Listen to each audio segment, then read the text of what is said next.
প্রশান্ত মহাসাগরের ঢেউ একের পর এক আছড়ে পড়ছে তীরে, আর সেই ঢেউ কেটে মানুষের মতো সার্ফবোর্ডে দাঁড়িয়ে এগিয়ে চলেছে বিভিন্ন জাতের কুকুর।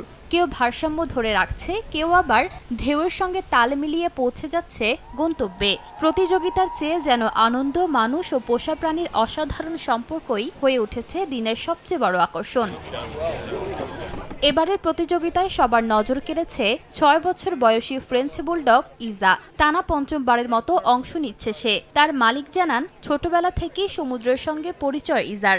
ধীরে ধীরে খেলতে খেলতেই সার্ফিং শিখে যায় ইজা। এখন পুরো গ্রীষ্ম জুড়েই যুক্তরাষ্ট্রের পশ্চিম উপকূলের বিভিন্ন সৈকতে ঘুরে ঘুরে সার্ফিং করে।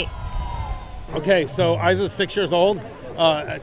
ইজার এখন ৬ বছর বয়স। ও যখন ৬-৭ মাসের ছিল তখন থেকেই আমরা সমুদ্র সৈকতে যেতাম। সমুদ্রের সঙ্গে ওর খুব ভালো পরিচয় হয়ে যায়। পরে আমি একটি সার্ফবোর্ড এনে সুইমিং পুলে রাখি, সেখানে ও ভারসাম্য রাখতে শেখে। তারপর সমুদ্র আর সার্ফবোর্ড দুটো একসঙ্গে মিলিয়ে দিই। এভাবেই সব শুরু।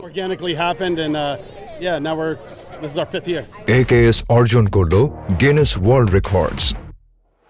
AKS শুধু ইজা নয়, ইয়েলো ল্যাব্রাডর রোজি, চার্লি সহ আরও অনেক প্রতিযোগীও দারুণ দক্ষতায় সার্ফিং করে দর্শকদের মুগ্ধ করে। মালিকদের কাছে এটি শুধু একটি খেলা নয়, বরং প্রিয় কুকুরের সঙ্গে একসঙ্গে সময় কাটানোর এক বিশেষ অভিজ্ঞতা। দর্শকদের অনেকেই প্রথমবারের মতো এমন প্রতিযোগিতা দেখে বিস্মিত। কুকুরগুলোর আত্মবিশ্বাস, প্রশিক্ষণ আর ঢেউয়ের উপর ভারসাম্য ধরে রাখার দক্ষতা সবাইকে মুগ্ধ করেছে। কেউ ছবি তুলছেন, কেউ বা আবার প্রিয় প্রতিযোগীদের জন্য উল্লাস করেছেন। কুকুরদের সার্ফিং সত্যি আমাকে অবাক করেছে। তারা কত ভালো করছে, কত সুন্দরভাবে সার্ফবোর্ডে দাঁড়িয়ে ঢেউ ধরছে, তা দেখে আমি মুগ্ধ। সবাই তাদের জন্য চিৎকার করছে, উৎসাহ দিচ্ছে। পরিবেশটা দারুণ। আমার মনে হয় ওরা ভীষণ প্রতিভাবান। আমি নিজেই সার্ফিং করতে পারি না, ওরা কিভাবে এটা করে সেটাই ভাবছি। ঢেউগুলোও কিন্তু অনেক বড়।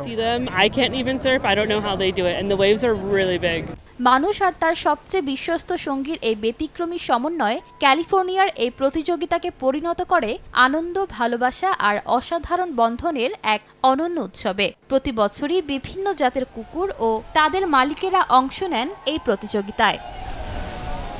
ইশিতা আক্তার, সময় সংবাদ।